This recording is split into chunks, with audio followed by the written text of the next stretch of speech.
Greetings, viewers of The Pioneer. How are you doing? I hope you're healthy and well. As the Pioneer team, we continue to bring the Russia-Ukraine war to your screens. In a moment, we will examine the latest developments on the front line with a map. According to the latest reports, especially the Robotyne section of the Zaporizhia front line is very active. There is a great struggle in the Ukrainian army positions. So, what is the latest situation on the front line? Let's take a look at developments together. As the Pioneer team, we continue to bring Russia-Ukraine war to your screens. Don't forget to subscribe to our channel and turn on notifications so as not to miss our daily map reports and reports on the agenda. You can also support me and my team by using the super thanks button below the videos. Let's start if you are ready. The Pioneer reports. Let's start with the Kherson front line. We often say that this area is always open to new developments. The situation here is dangerous for the Russian army. As you know, the Krtnki area is of a great importance here. The line established here by about 300 Ukrainian soldiers is of great importance. For centuries, the area around rivers and riverbeds have been of a great importance for every country. They have provided countries with natural defense lines and supported their agricultural power. The Dnipro River today serves as a defense line. Russian troops tried to use it as a defense line. However, they failed. As a result, the Ukrainian presence in Krtnki cannot be ended.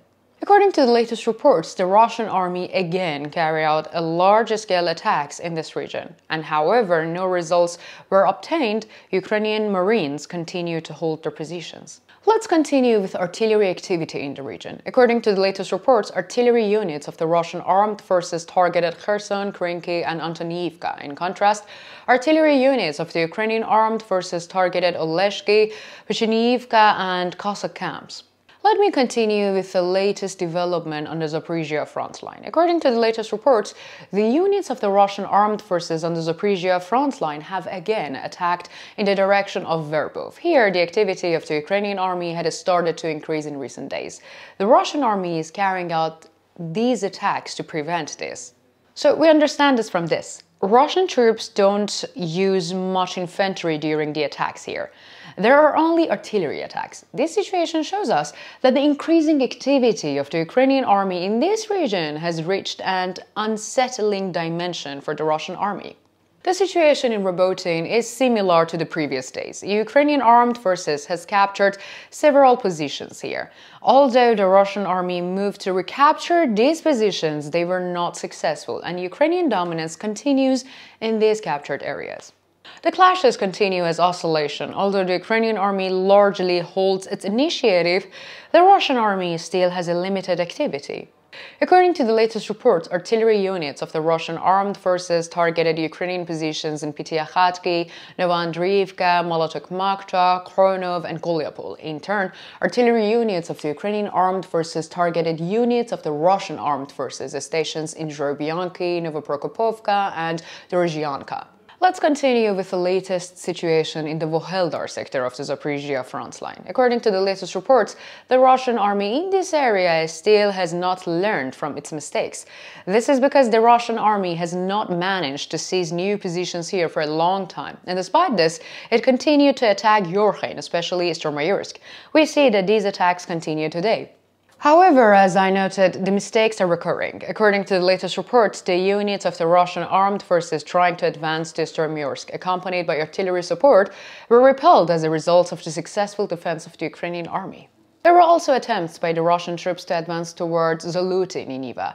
But there is no result here either, and it is possible to say that the border line is moving along the entire front line. Both armies can make progress at distances that can perhaps be expressed in meters.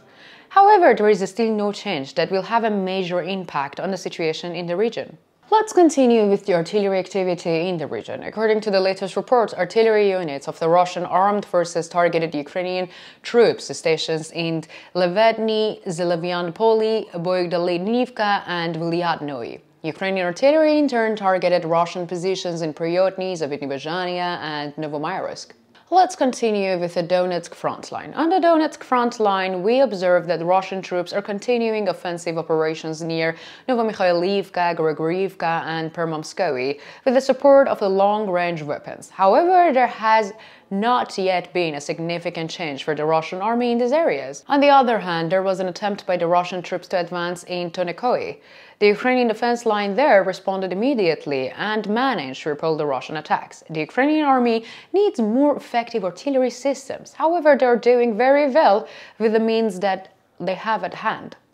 We also see that after the artillery attacks, the Russian army attacked Avdiivka from the southeast and tried to expand the bridgeheads on the outskirts of the city. Resistance is high, and the Ukrainian army's defense line has performed well so far. A similar situation exists in the Sepnoe area and north. Here too, the Ukrainian army is determined to hold positions. Let us also look at the artillery activity in the region. According to the latest reports, artillery units of the Russian armed forces targeted Ukrainian positions in Pobeda, Maksalinivka, Berdyachi, and New York. In turn, artillery units of the Ukrainian armed forces hit positions of the Russian armed forces in the Donetsk and the village of Krasnogorovka. Now let's look at the Bakhmut front line. In fact, this front line was somewhat quiet today. The Russian army continued its offensive in the Klishchiivka and Andriivka areas. The strange situation here is that the Russian army does not change the direction of the attacks, despite the fact that it has not achieved any success in the long-standing attacks. We observe a great strategic incompetence. It is quite strange that the Russian army continues its persistent attacks, even though the efforts remain fruitless. So let's also take a brief look at the artillery activity in the region. We see that today's attacks by the Russian artillery units are limited to the Klishchiivka and Andriivka. Artillery units of the Russian armed forces targeted Bakhmut city center and Yahidny.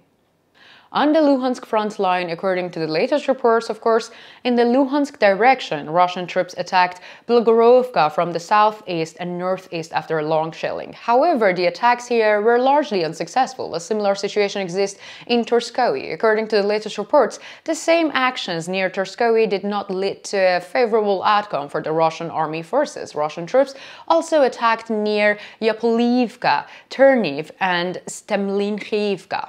Almost the entire borderline was on the move. In the north, the Russian army made limited gains in Sinkiivka. Now it's your turn. What do you think? How do you think the situation on the Ukrainian army on the Kherson front line will be shaped? Do you think that the Russian troops have a chance to advance here? Do you think that the Ukrainian army's gains in Zaporizhia front line and Zaporizhia region in general will be permanent? Let me know in the comments. I read and I care about all the comments.